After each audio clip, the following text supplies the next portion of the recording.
여러분 평안하십니까? 벌써 입신에 빠진 우리 친구도 계시고 아주 평안합니다. 아무 걱정이 없습니다. 그냥 얼마나 평안한지. 우리 교회도 편안하고 또 우리 부모님도 평안하고 해서 아주 평안하게 잠을 잘 자고 있는 친구도 한두 명 있습니다. 그러나 우리 감당할 수 있으면 예배 시간 1시간 또 하나님의 말씀을 듣는 이 짧은 잠시의 시간에 집중해서 하나님께서 우리에게 하시고자 하는 교훈의 말씀을 통하여 큰 은혜 나누기를 소원합니다. 우리 뽀미도 저 안에서 열심히 예배를 드리고 있습니다. 지난 시간에 우리는 초대교회 제자들이 다 함께 모여서 한 마음으로 기도했다. 그리고 하나님 말씀을 청종함으로 배움받기를 즐거워했다. 뿐만 아니라 초대교회를 탄생시키기 위하여 사도를 선출하기 위한 하나님의 뜻을 구했다는 말씀을 들은 바 있습니다. 그리스도인에게 있어서 어려운 일 가운데 하나가 뭘까 곰곰이 생각을 해봅니다. 나이를 먹어갈수록 1살, 2살 더 주님께 가까이 나아갈수록 예수 믿는 신자로서 어려운 것이 무엇일까? 특별히 교회를 목양하는 목사로서 어려운 것이 무엇일까라는 생각을 해볼 때, 물론 여러분들도 마찬가지이겠습니다만은 하나님께서 약속하신 그 약속의 말씀이 성취될 때까지 기다리는 것이 아닌가라는 생각이 듭니다. 좀 고상한 말로 하면 인내하는 거죠. 참고 기다리는 것. 우리 예속담에 참을 인자 3개가 모이면 살인도 면한다는 말이 있지 않습니까? 기다리는 것은 그만큼 어려운 일입니다. 우리는 이미 지난 3번의 사도행전 강의를 통해서 성도들이 함께 모여 하나님의 약속하신 것을 기다리라는 그리스도의 명령을 따르는 것이 얼마나 중요한 일임을 배웠습니다. 그것이 어떤 신기한 광경을 보는 것이나 어떤 신기한 체험을 하는 것보다 훨씬 더 하나님의 약속을 기다리고 그 약속의 성취에 순종하는 것이 중요하다는 것을 배웠습니다. 왜냐하면 하나님께서 약속하신 그 약속의 날에, 특별히 이 오순절 날이 이미 이르매라고 하는 이 말씀 속에 하나님 아버지께서 약속하신 보혜사 성령님께서 마침내 강림하실 것이기 때문입니다. 오늘부터 시작하는 사도행전 2장이 바로 그 약속의 성취가 기록된 장입니다. 본문 1절 말씀해 보십시오. 오순절 날이 이미 이르매라고 했습니다. 이 오순절 날은 여러분 너무나 잘 알고 계시는 것처럼 구약의 유대인들의 3대 절기 가운데 하나입니다. 유월절이 있죠. 초막절이 있죠.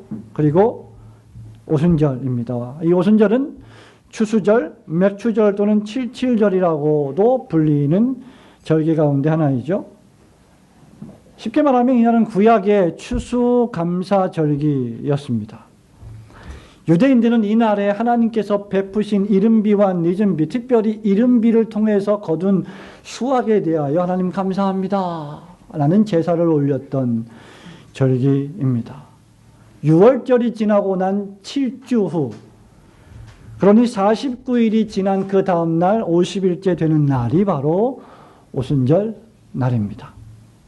예수님께서 죽음에서 다시 살아나신 후에 40일 동안 수많은 사람들에게 그 부활하신 모습을 공개하셨고 증언하셨고 40일 동안 앞으로 예수 부활의 의미와 승천의 의미와 재림의 의미 그리고 하나님의 나라의 복음을 계속해서 제자들에게 가르치셨습니다. 그 후에 감람산에서 승천하셨다는 사실을 우리는 지난주에 살펴보았습니다. 그리고 제자들이 다락방에 올라가서 그 10여일 동안 기도하며 더불어 함께 모여 하나님의 약속하신 것을 그 다음 기다렸습니다. 우리 화린이가 자기보다 어린 애가 오니까 얼마나 좋아하는지 몰라요. 그냥 흥분을 해가지고요. 말씀엔 온데간데 없고 지금 봄이하고 지금 노느라고 지금 인내해야 됩니다. 커서 말씀에 집중할 때까지 기다려야 돼요. 제자들이 주님 부활하신 그 광경을 체험하는 10일 동안 기다렸습니다. 그리고 이제 오순절 날이 이미 이르매 라는 말씀을 통해서 오순절 그 날이 다가왔던 것입니다.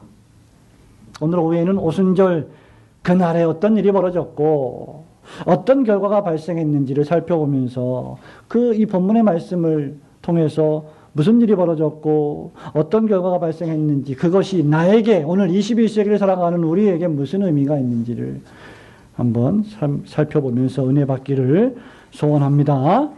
오순절 그날에 먼저 의심의 여지 없이 제가 한 번 더 강조할 수밖에 없는 것은 제자들이 모두 다 같이 한 곳에 모여 기다렸다는 사실입니다. 다시 한번 우리 2장 1절의 말씀을 천천히 읽어볼까요? 오순절 날이 시작. 아멘. 호련히 갑자기 하늘로부터 급하고 강한 바람 같은 소리가 있어 그들이 앉은 온 집에 가득하며 라고 했습니다. 저는 여기서 다시 한번 이 말씀을 강조할 수밖에 없는 강력한 이끌림을 받게 됩니다. 이 2장의 말씀을 읽을 때마다 이 2장 1절의 말씀에서 잠시 멈추지 않을 수가 없는 것이죠. 저희가 다 같이 한 곳에 모였더니, 여러분 이 말씀을 주의하시기 바랍니다. 제가 볼 때 오늘날 그리스도인들은 지나치게 논쟁하기를 좋아합니다. 이 사도행전 2장의 말씀에 이 오순절 성령 강림 사건이 과연 역사적으로 단 한 번만 발생하는 단회적인 사건인지, 아니면 역사 속에서 계속해서 똑같은 일이 반복될 수 있는 반복 가능한 사건인지부터 시작해서 이 2장에 기록된 우리가 잠시 후에 살펴볼 이 방언이 고린도 교회에서 말하는 방언인지 그저 외국어인지, 오늘날에도 방언이 존재하는지, 존재한다면 무슨 목적으로 존재하는지, 방언을 해야만 구원을 받는 것인지라는 것에 대해 끊임없이 논쟁하다가 정작 우리가 집중해야 할 하나님께서 원하시는 목적은 새까맣게 잊어버리는 경향이 있습니다. 신약성경, 특별히 서신서가 우리에게 끊임없이 권면하는 것 가운데 하나가 헛된 변론을 피하라는 것입니다. 정확하고 정당한 하나님의 말씀에 대한 교리를 나누는 것은 너무나 고귀하고 아름답고 즐거운 일입니다만은 우리가 해결할 수 없는 문제에 지나치게 집중하여 논쟁하는 것은 분열을 일으키는 것입니다. 저는 우선 여러분들이 이 장 말씀에 들어와서 모든 논쟁과 여러분의 모든 관심사를 멈추고 이 말씀 한 절에 집중하기를 소원합니다. 그것이 무엇입니까? 저희가 다 같이 한 곳에 모였더니, 이 한 절 말씀은 지난주에 더불어 마음을 같이하여라고 하는 이 지난주 일 오후 예배 설교의 요약 구절이기도 합니다. 오순절 성령 강림 사건은 구약의 시대와 신약의 시대를 획기적으로 구분짓는 놀라운 사건입니다. 여러분 잘 아시는 것처럼 오순절 성령 강림 사건을 통하여서 신약의 교회가 역사적으로 탄생했습니다. 그리고 지금까지 이어져 오고 있습니다. 신약의 교회가 탄생되는 놀라운 새 역사가 창조되던 사건입니다. 여러분의 관심이 있든지 관심이 없든지 간에 하나님의 관심은 교회를 이 땅에 창조시키는 것이고 그 교회를 유지하시는 것이고 그 교회를 통하여 하나님의 백성들을 불러 모아 마침내 하나님의 나라를 완성하는 것입니다.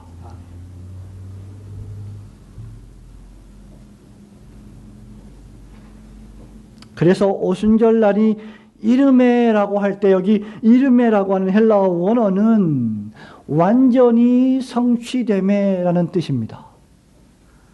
이 놀라운 역사가 시작되던, 즉 이 놀라운 새 시대의 도래가 완전히 성취되던 시기에 제자들이 다 마음을 같이하여 어디에 있었다고요? 우리 중등부 SFC 운동원? 한 곳에 모였다고 기록을 하고 있습니다. 사도행전의 초기에 이 마음을 같이하여 함께 모였다는 단어가 얼마나 자주 묵직하게 강조되어 있는지를 여러분 주의하여 보시기 바랍니다. 우선 사도행전 1장 14절입니다. 여자들과 예수의 어머니 마리아와 예수의 아우들과 더불어 마음을 같이하여 오로지 기도에 힘쓰더라. 마음을 같이하여 오로지 기도에 힘쓰더라. 2장 우리가 살펴보고 있는 본문의 말씀 마지막에 있는 46절입니다. 날마다 마음을 같이하여 성전에 모이기를 힘쓰고 집에서 떡을 떼며 기쁨과 순전한 마음으로 음식을 먹고 라고 했습니다. 5장 12절 말씀에 보면 사도들의 손을 통하여 민간의 표적과 기사가 많이 일어나면 믿는 사람이 그 다음 다 마음을 같이하여 솔로몬 행각에 모이고. 한번 따라해 보실까요? 다 마음을 같이하여 한 곳에 모이고. 성도 여러분, 이것이 대단히 중대하다는 것을 강조하지 아니할 수가 없습니다. 21세기를 살아가면서 점점 개인화되어 가는 시대, 점점 핵가족 시대, 점점 분열화되어 가는 시대이지만 교회만큼은, 그리스도인만큼은 모이는 특징을 가진 하나님의 가족들입니다. 다 뿔뿔이 흩어져서 산으로 들러 여기저기를 다니지만 주일은 하나님의 가족들이 하나님의 집에 안식일을 기억하여 거룩히 지키기 위하여 한 곳에 모이는 사람들입니다. 왜 그들은 한 마음 한 뜻으로 함께 한 곳에 모여 기도에 힘쓰며 하나님의 약속을 기다렸을까? 하나님께서 명령하셨기 때문이죠. 그렇다면 어쩔 수 없이 저와 여러분이 하나가 되어서 한 곳에 모이지 않는다면 하나님의 역사가 일어나는 그 현장에서 내가 제외될 수밖에 없는 것입니다. 의심많은 도마처럼 부활하신 주님이 찾아오신 제자들이 모인 모임의 현장에 없었을 때 도마는 제자들과 다른 소리를 했던 것을 이미 우리는 요한복음을 통해서 잘 살펴본 바가 있습니다. 하나님의 역사, 하나님의 부흥, 사람을 중생시키시는 놀라운 역사, 교회를 교회되게 하시는 이 놀라운 역사는 하나님의 주권과 절대하신 능력에 달린 일이지만 그 일에 우리가 조금도 기여할 수 없지만 하나님은 우리 편에서의 준비를 요구하십니다. 그것이 무엇이냐 할 때 다 같이 마음을 같이 하는 것이고 다 함께 한 곳에 모이는 것입니다. 이것은 공로도 업적도 우리의 의의도 우리의 자랑도 아니라 마땅한 일입니다. 이미 새로운 신약의 시대에 교회가 탄생될 그 놀라운 역사를 그들은 이미 미리 모여서 한 곳에 마음을 같이 하여서 경험하고 있었던 것입니다. 그리고 그 준비는 바로 다 함께 한 곳에 모여 마음을 같이 하여 기도하며 기다리는 것이었어요. 여기서 우리는 기도하며 기다리는 것이 매우 중요한 교회의 과업임을 생각해 보아야만 합니다. 교회의 본질은 무엇입니까? 하나님이 택하신 백성들을 어두움의 권세에서 빛의 능력으로 사단의 마귀의 자녀에서 하나님의 의의 자녀로 에클레시아 밖으로 빼내와서 함께 모이게 함으로 하나님을 경배하는 새로운 의의 자녀들로 만드는 것이 바로 교회의 본질입니다.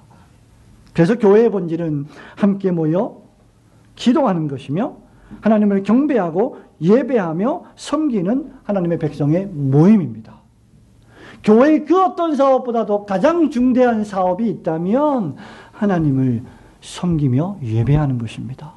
구약의 모든 족장들이 옮겨 다닐 때마다 제사를 드리고 여호와께 단을 쌓았더라라고 할 때 그것은 하나님을 경배하고 섬기는 행위입니다. 앞으로 계속 반복되겠지만 교회의 본질은 예배에 있습니다. 그러므로 여러분이 이 예배에 대하여 어떤 생각과 관념을 가지고 있느냐에 따라 여러분이 하나님을 어떻게 생각하느냐가 결정이 되는 것입니다. 하나님께서 우리를 초청하시고 우리가 그 초청하심에 응답하는 것이 예배입니다.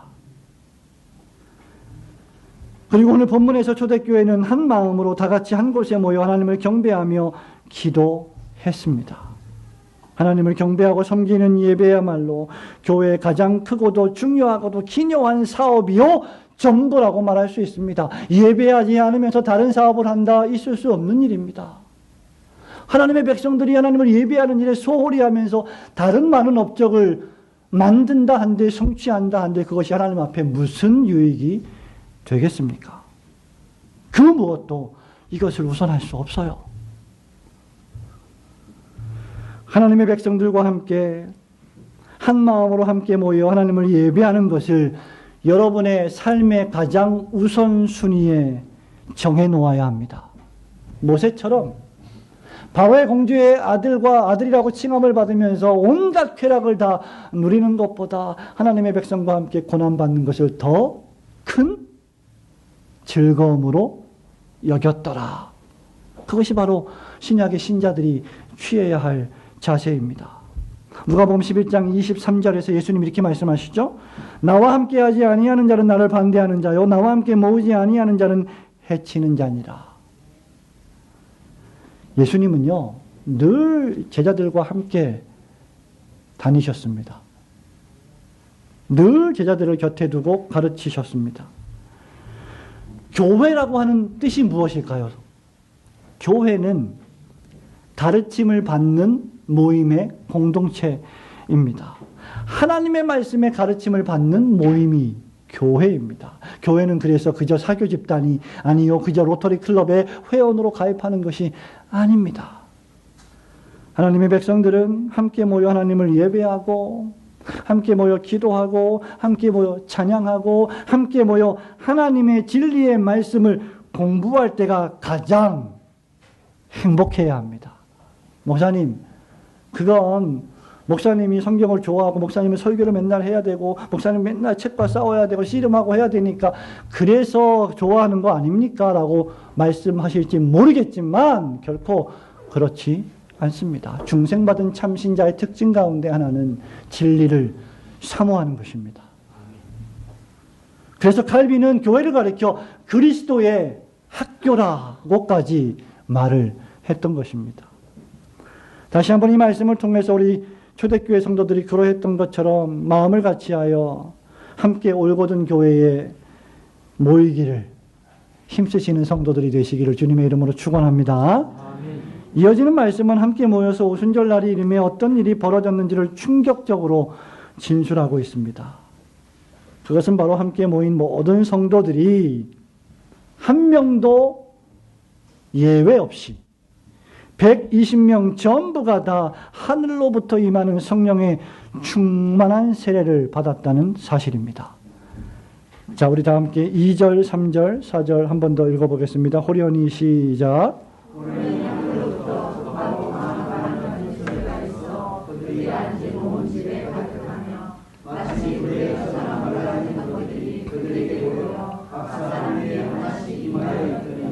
그들이 다 성령의 충만함을 받고 성령이 말하게 하심을 따라 다른 언어들로 말하기를 시작하니라. 아멘. 제자들이 다 함께 한 곳에 모여 예배하고 기도하는 가운데 오순절 날이 성취되었고 그 날에 놀라운 일이 벌어졌습니다. 여러분이 이 말씀을 아마 수없이 자주 읽으셨을 것입니다. 그럼에도 불구하고 주의 깊게 읽지 않는다면 이것이 무엇을 의미하는지 그저 막연하게 또는 추상적으로 생각을 하게 될 것입니다. 2절에 보니까 호련히 갑자기 하늘로부터 급하고 강한 바람 같은 소리가 온 집안에 가득했습니다. 한번 상상해 보십시오. 이만한 방에 갑자기 공간이 열려있는 것도 아닌데 창문이 열려있는 것도 아닌데 급하고 강한 사나운 바람이 휘몰아치고 있다는 상상을 해보시기 바랍니다. 또한 3절에서 불의 혀같이 갈라지는 것이 각 사람 위에 임하여 있다라고 했습니다. 이것이 초대교회에서 벌어진 놀라운 역사적인 사건이었습니다. 저는 미국 유학을 마치던 2011년인가요? 정확히 기억이 안 납니다만 2011년, 12년경에 여름에 제가 리폼드 신학대학원에서 공부를 마치고 돌아오기 바로 전에 미국 미시시피 잭슨에서 그 타운하우스 아파트에 살고 있었는데요. 제 평생에 엄청난 강풍을 동반한 토네이도를 딱 한 번 태어나서 경험한 적이 있습니다. 마침 그날은 저와 제 아내가 외출을 해서 우리 타운하우스를 덮쳤던 그 현장에 있지 않았습니다만은 그 인근 모든 지역에 전부 대피령이 내릴 정도였습니다. 여러분 토네이도를 보신 분 계십니까? 혹시? 한국엔 토네이도가 별로 없죠. 미국은 토네이도가 상당히 많이 발생하는데요. 천둥과 번개의 불꽃을 동반한 토네이도는 미국에서 태풍과 함께 가장 무서운 자연의 재해 가운데 하나입니다. 일단 이 토네이도가 어디로 갈지 알지를 못해요. 예측이 불가능합니다. 그때 킨더가든, 즉 유치원을 다녔던 우리 막내 딸이 유치원에서 강당으로 모든 학생과 함께 대피를 해야 했던 그런 기억이 지금도 생생합니다. 모든 부모들이 우리의 자녀들이 잘 살아있을까 걱정했던 그런 시간이죠. 잠시 외출했던 저와 아내가 다시 기숙사 타운하우스로 차를 몰고 돌아왔을 때 그 광경은 마치 미사일 폭격을 맞은 것처럼 처참했습니다. 100년이 넘은 나무, 아름드리 나무들이 바람에 완전히 꺾여버렸고 지붕들이 다 날아가고 유리창이 깨지고 주차해 놓았던 자동차들이 이곳저곳 깨지고 나뒹굴었던 모습을 지금도 생생하게 기억을 합니다. 마치 전쟁터 한복판에 있는 것 같은 그런 느낌이었습니다. 저런 소리는 이유도 아닙니다. 그 토네이도는 제가 겪었던 가장 강력한 강풍이었어요. 하지만 성도 여러분, 세계 역사상 가장 강력한 바람과 불꽃은 바로 사도행전 2장에 기록된 강풍입니다. 12 사도들과 제자들과 성도들은 다락방에서 기도하며 하나님의 약속하신 것을 기다렸습니다. 그리고 그 약속하신 것은 상상을 초월하는 것이었습니다. 크고 급하고 강한 바람 같은 것이 온 방에 갑자기 휘몰아치기 시작한 것입니다. 이 바람은 3절, 4절에 기초해 볼 때 주님이 약속하신 보혜사 성령님의 강림 중에 발생한 현상입니다. 바람은 요한복음 3장에서 예수님이 니고데모에게 구원받은 복음의 경험을 체험한 중생을 묘사할 때, 설명하실 때 사용하던 성령님을 묘사하는 단어입니다. 성령님의 또 다른 별칭이 바람입니다. 성령님은 세상을 창조하실 때 수면에 운행하시던 바람이셨고, 오순절 성령 강림의 바람이셨고, 지금 사람들의 마음속에 내주하셔서 사람을 변화시키시는 바람의 불꽃이셨습니다. 이 바람과 이 불, 각 사람 위에 임하여 있는 이 불은 평범한 바람과 평범한 불이 아닙니다. 구약시대에는 하나님의 영광이 어떻게 임합니까? 대제사장이 제사를 올려드리면 여호와의 영광과 여호와의 구름이 성전에 충만하게 가득하게 임했습니다. 신약시대에는 하나님의 영광이 어떻게 임합니까? 교회와 성도들의 심령에 성령께서 충만히 임하시는 것입니다. 더 이상 신약시대에는 급하고 강한 바람이 휘몰아치지 않습니다. 불의 혀 같은 것이 여러분의 머릿속에 임하여 있는 것을 제가 볼 수가 없고 여러분이 볼 수가 없습니다. 성령께서 충만히 임하셔서 각 사람의 마음을 변화시키심으로 하나님의 자녀를 만드시는 사건이 오순절 성령 강림으로부터 시작된 것입니다. 그리고 그 시작이 바로 초대교회, 역사적인 초대교회의 시작입니다. 이후 사도 바울은 고린도전서 3장 16절, 고린도전서 6장 19절에서 하나님의 백성들인 신자들을 가리켜서 하나님의 성령이 거하시는 성전이다. 이젠 더 이상 건물이 성전이 아니라 너희들이 성전이다 라고 예수 믿는 신자들의 영혼이 교회임을 새롭게 가르쳐 주셨습니다. 성령을 충만히 받은 신자들은 어떤 변화를 가지게 되겠습니까? 그 마음에 변화된 바람과 뜨거운 열기를 소유하게 됩니다. 성령 하나님의 가장 주요한 사역 가운데 하나가 무엇입니까?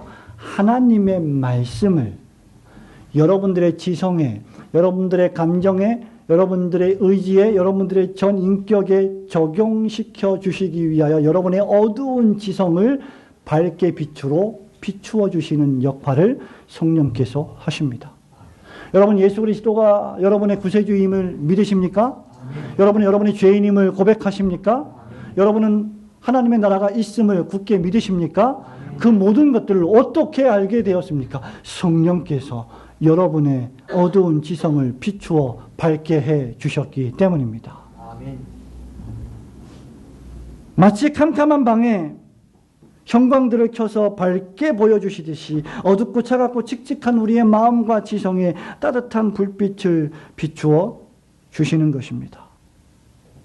누가복음 24장 32절에 부활하신 예수님이 엠마오로 가던 두 제자들에게 말씀을 풀어 주셨습니다. 그러자 제자들이 이렇게 고백하는 것 여러분 잘 아시죠? 그들이 서로 말하되 길에서 우리에게 말씀하시고 우리에게 성경을 풀어주실 때에 우리 속에서 마음이 뜨겁지 아니하더냐. 여러분 언제 여러분의 마음이 뜨거워 주셨습니까? 여러분이 마지막으로 하나님 말씀을 들어서 마음이 뜨거워지던 순간이 언제였습니까? 혹시 성령께서 여전히 여러분에게 빛을 비추어 주심에도 불구하고 그것을 완고하게 거절하고 있지는 않습니까? 이 마음이 뜨거워지는 사역을 성령님께서 하시는 것입니다. 우리가 할 일은 그 성령님의 사역에 나를 맡기는 것입니다. 예수님을 믿으면 성령님 때문에 마음이 뜨거워져요. 여러분이 처음 예수님을 만났을 때 어땠습니까? 차가웠어요? 아유, 차가워 죽겠네. 아이고, 이렇게 몸이 시려울까 그랬습니까? 아니에요. 뜨거워서 미칠 줄 모를 정도로, 정신을 잃을 정도로 뜨겁지 않았습니까? 내가 처음 주를 만났을 때, 내가 처음 죄인임을 깨달았을 때, 내가 젊었을 때, 그 누구의 전도를 받고 말씀을 들었을 때, 기도했을 때, 그 강렬한 뜨거움을 여러분 다 기억하고 계시지 않습니까? 바로 그것입니다. 예수님을 믿으면 마음이 뜨거워져요. 저는요, 아주 젊을 때 가끔씩 기도원에 다녔었는데, 그때는 기도원에 많이 다니지 않았습니까? 삼각산 기도원에 가서 철야도 하고, 산기도도 하고. 근데 어느 날 어떤 기도원에 갔는데, 예배를 드리고 온 참석한 사람들이 열심히 막 통성으로 기도하는 거예요. 뭐, 기도원에 모여서 기도한 사람들이 얼마나 기도를 간절하게 하겠어요. 전부 문제 있어갖고 온 사람들은 아니겠습니까? 막 뜨겁게 기도를 하는데 진짜 천지가 개벽할 정도로 기도를 하겠죠. 근데 제가 그 자리에서 기도를 하는데 제가 언제 얘기 한번 했을 거예요. 뭐 들으신 분도 계실지 모르겠는데 갑자기 제 몸이 그냥 뭐 무슨 석유를 뿌린 것처럼 몸이 뜨거워지는 거예요. 와, 온몸이 열기가 온몸에 막 불타오르는 거예요. 몸이 타는 것처럼. 야, 이게 말로만 듣던 성령 체험인가 보다. 야, 내가 드디어 성령을 받았구나. 와. 그랬어요. 이제 그때는 이제 어렸고 젊었고 신학도 공부를 이제 막 하기 시작했고 뭘 몰랐죠. 성경적인 지식도 부족했고. 그래서 뭐 정말 너무 은혜로운 거예요. 다 좋은 거예요. 그냥 막 신나는 거예요. 예수님이 날 구원해 주셨다는 사실 자체 하나만으로 행복한 거예요. 근데 기도를 열심히 하고 뜨거워지는 걸 느끼니까 이상하다. 이게 왜 이렇게 뜨겁지? 하고 겨울이었는데 뒤를 싹 돌아보니까 사찰 집사님이 내 뒤에다가 난로를 갖다 놓은 거예요. 난로 때문에 뜨거웠는데 저는 성령님 때문에 뜨거운 줄 알고. 네? 제가 무슨 말을 하고 있습니까? 성령님께서 우리를 뜨겁게 하실 때 그 뜨거움은 그냥 물리적인 뜨거움이 아니라는 거죠. 마음이 뜨거워지는 겁니다. 예수님을 믿으면 성령님 때문에 인생의 새로운 활력이 생깁니다. 의심의 여지 없이 기쁨이 넘칩니다. 사도 바울이 항상 기뻐하라, 쉬지 말고 기도하라, 범사에 감사하라라고 했을 때 불가능한 것을 말하는 게 아니에요. 가능한 것을 말하는 거예요. 항상 기뻐할 수 있다고요. 쉬지 않고 기도하고 감사할 수 있다고요. 물론 여러분의 능력과 힘으로 되는 것은 아닙니다. 그럼에도 불구하고 우리는 그렇게 할 수 있기 때문에 그런 말씀을 주신 것입니다. 여러분 예배 드릴 때 여러분 마음이 뜨겁지 않으십니까? 저는 앉아서 말씀을 듣고 싶을 때가 많다니까요. 저는 예배를 드리고 싶어요. 저도 물론 예배를 드리고 있죠. 말씀을 전함으로 예배를 드리고 있죠. 그러나 설교자가 아니라 회중으로서 목사님 그거는 회중을 잘 몰라서 하는 소리입니다. 맨날 들어봐요. 그거 얼마나 힘든 일이지 압니까? 그러지 않으셔야 합니다. 그렇게 된 이유는 여러 가지가 있겠지요. 그러나 우리가 예배를 드리며 말씀을 들을 때 우리의 마음이 냉랭해진다면 성령께서 바라시는 일은 아닙니다. 찬송할 때에, 기도할 때에, 말씀을 들을 때에, 성도들과 대화를 나눌 때에 우리의 마음이 뜨거워져야 합니다. 성도들과 말씀을 나누는데 뜨겁지 않고 냉랭해지고 차가워지고 비판적이 되고 정죄하고 그러면 그것이 어떻게 성령의 역사일 수가 있겠습니까? 남의 얘기가 아니라 본인 얘기예요. 뭐 자꾸 딴 사람 쳐다보고 그러세요. 다 우리 얘기예요. 성도 여러분, 하나님은 미지근한 그리스도인을 원치 않으십니다. 요한계시록 3장 15절 16절에서 주님은 라오디게아 교회를 책망하시면서 이렇게 말씀하시죠. 여러분 너무나 잘 알고 있는 유명한 말씀. 내가 내 행위를 아노니 내가 차지도 아니하고 뜨겁지도 아니하도다.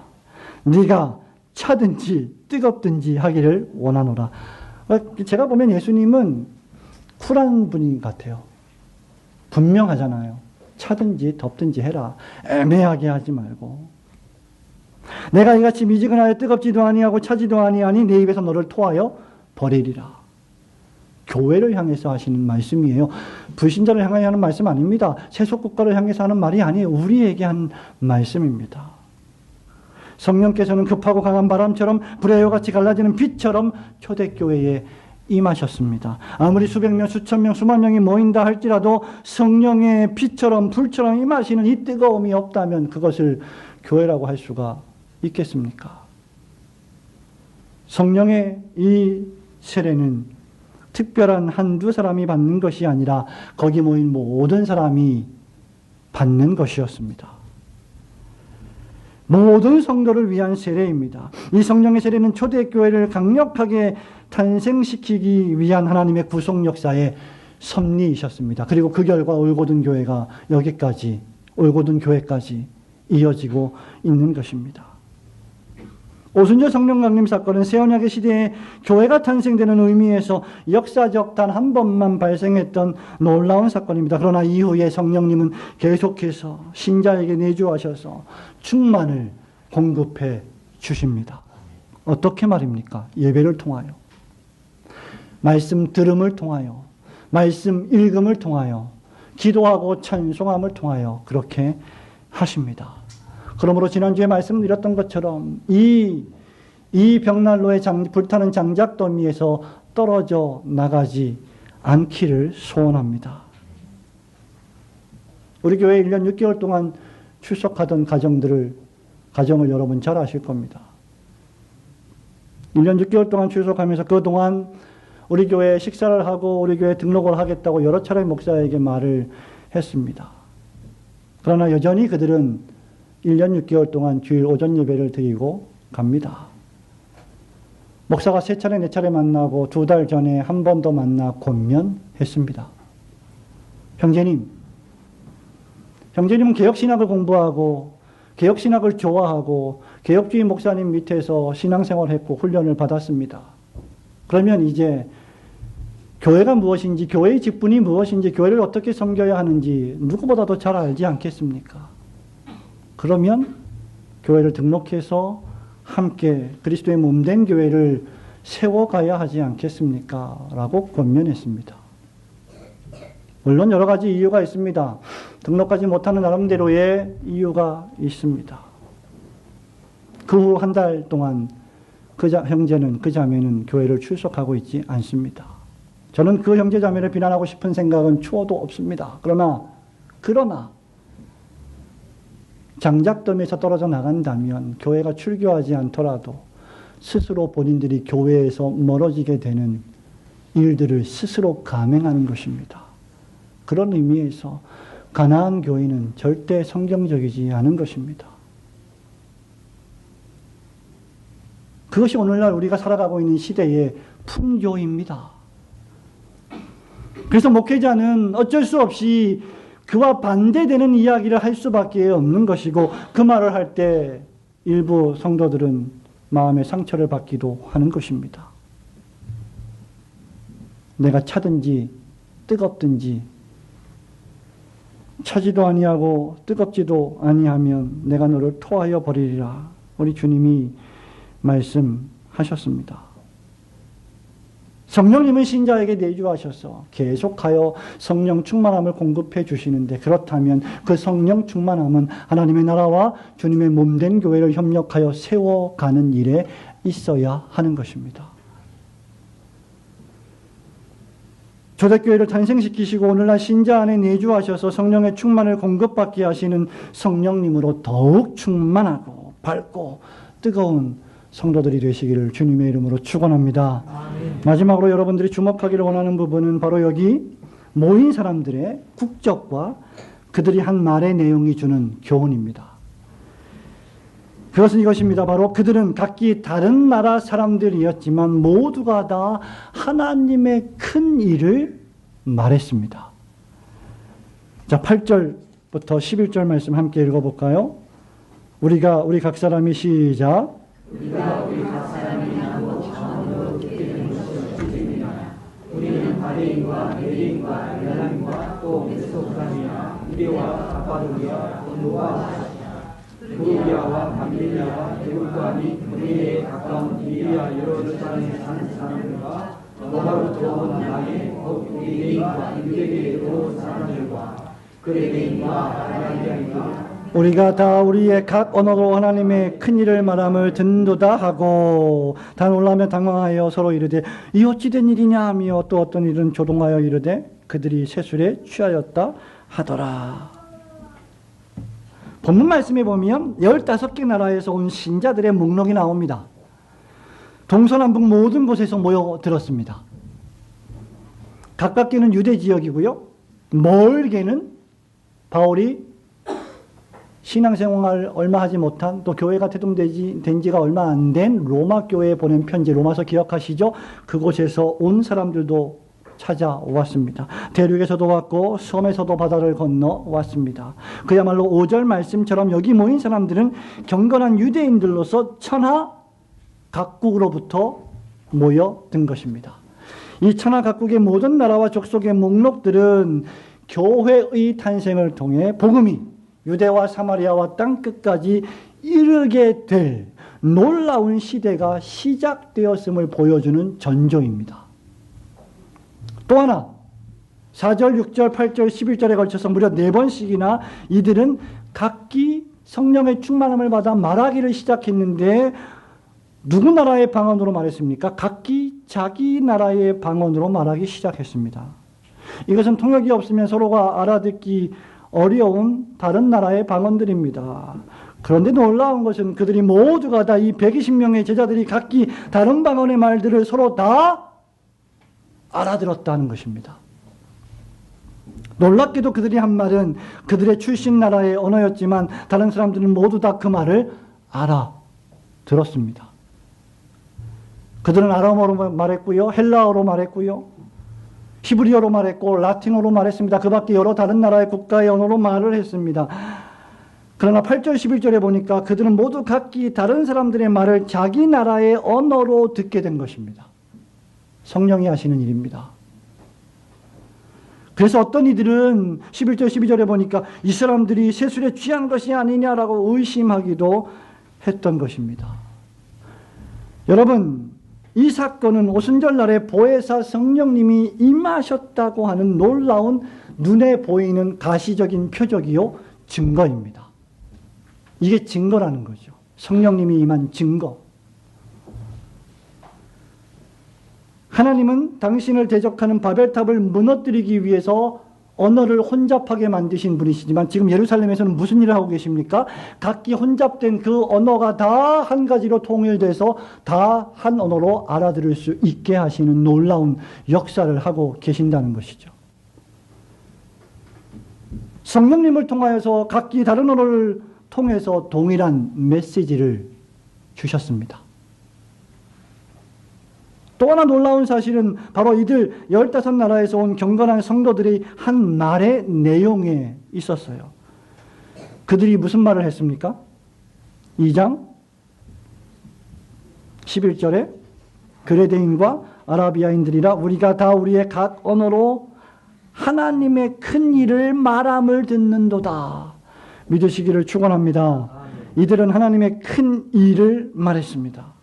그들은 비록 다른 국가, 다른 인종, 다른 문화, 다른 언어, 다른 습관, 다른 혈통, 다른 가문, 다른 배경들을 각기 다 가지고 있었지만 성령님 안에서 한 목소리를 내기 시작했다는 것이죠. 저는 공산주의를 싫어합니다. 그래서 어떤 회의를 할 때도 공산주의식으로 하는 건 싫어합니다. 그러나 성령님이 하시는 지금 이 일은 공산주의가 아니라 통일성입니다. 그리스도 예수 안에서 모두가 다 하나가 되는 놀라운 연합으로 말미암은 통일성 말입니다. 흩어져 있는 열방과 나라와 민족이 하나님의 한 백성이 되어 한 목소리로 하나님의 큰 일을 말하고 있다. 이게 놀라운 기적입니다. 이것이 성령님이 강림하신 표징이라는 거죠. 여러분 생각해 보세요. 여러분 우리 교회를 생각해 보세요. 이 교회가 얼마나 다양한 사람들이 모여 있습니까? 다양하지 않을 것 같아요? 공통된 것이 있다면 대한민국 국적을 가지고 있다는 것이겠죠. 이 대한민국 국적을 가지고 있는 여러분들이 전부 다 출신과 지역과 배경과 학력과 문화와 습관과 생각과 사고가 완전히 다 달라요. 우리 교회는 감사하게도 당회원 장로님들 두 분 중에 한 분은 경상도, 한 분은 전라도, 저는 서울, 경기. 얼마나 감사한지 몰라요. 지역이 골고루 안배가 돼서. 정치적인 얘기가 나오더라도 조금 수위가 높아진다 싶으면 다 이렇게 또 경상도와 전라도가 이렇게 해서 다 마무리가 잘 돼요. 참 은혜가 충만해요. 저 진짜 감사하고 있어요. 제가 다른 목사님들을 만나면 그 얘기를 늘 합니다. 우리 교회 당회원들, 장로님들 이야기를 늘 합니다. 부끄러운 얘기지만 우리 이상훈 교수님 오셔서 가끔 말씀 전하실 때 옛날에 섬겼던 큰 교회 당회원들이 막 싸우고 서로 뭐 그런 모습을 봤다고 하지 않아요, 목사님이? 근데 우리는 그런 게 없습니다. 다 달라요. 지역도 다르죠.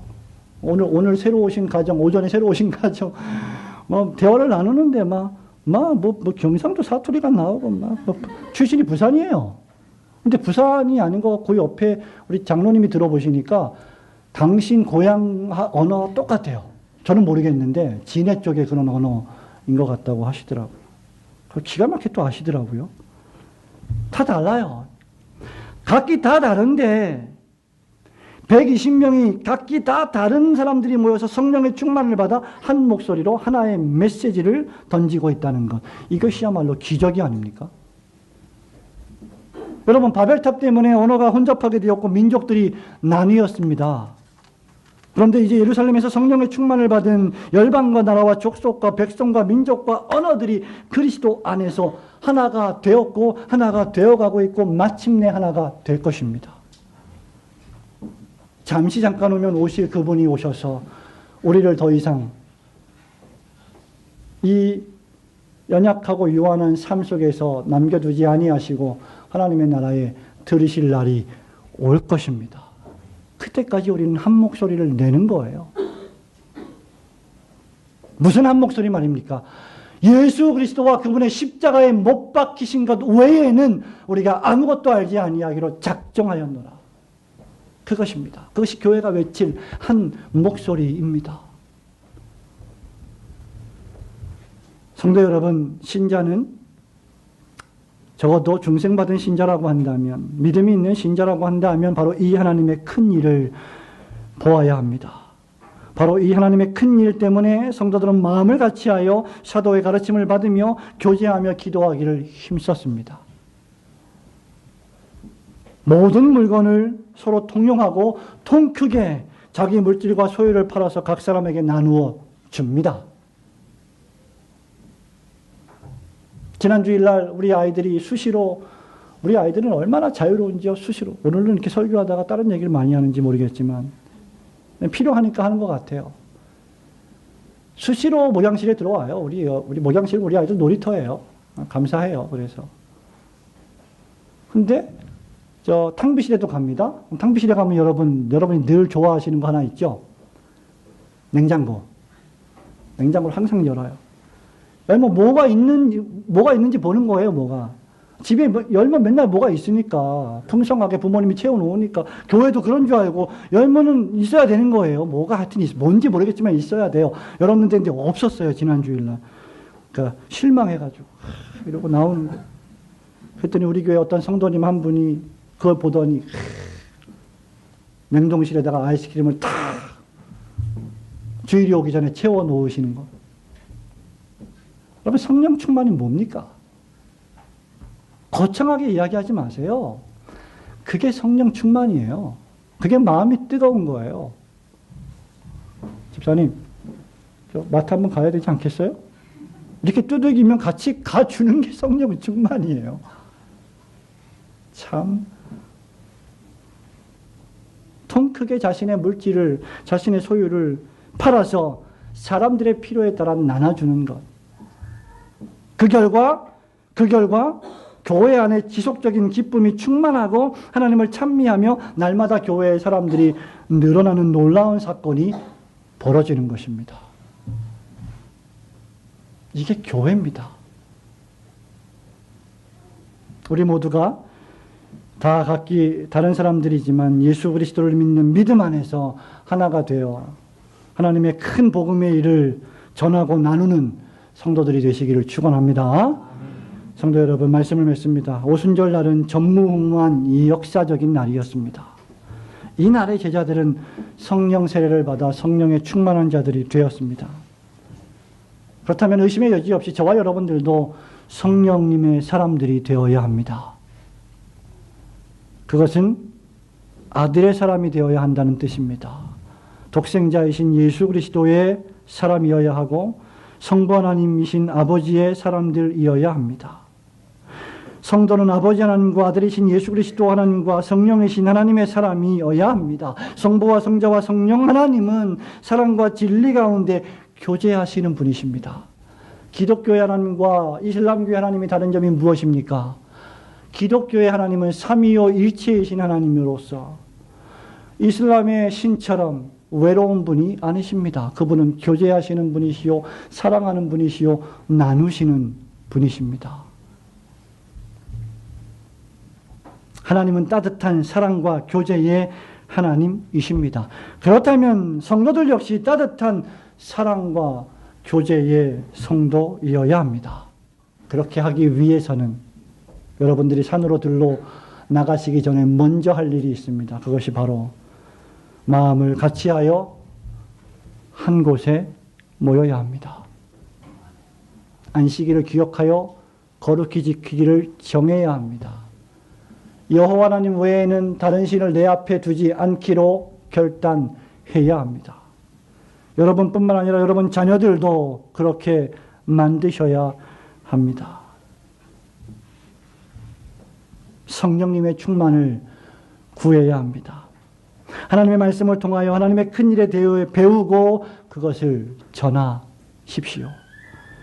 오순절 그날에 임하신 성령님의 세례를 통해서 지금도 계속해서 성령님의 충만한 역사하심으로 하나님께서 맡겨주신 이 교회의 사명을 즐겁게 기쁘게 감당하시는 올고든 교회와 성도들이 되시기를 주님의 이름으로 축원합니다. 아멘.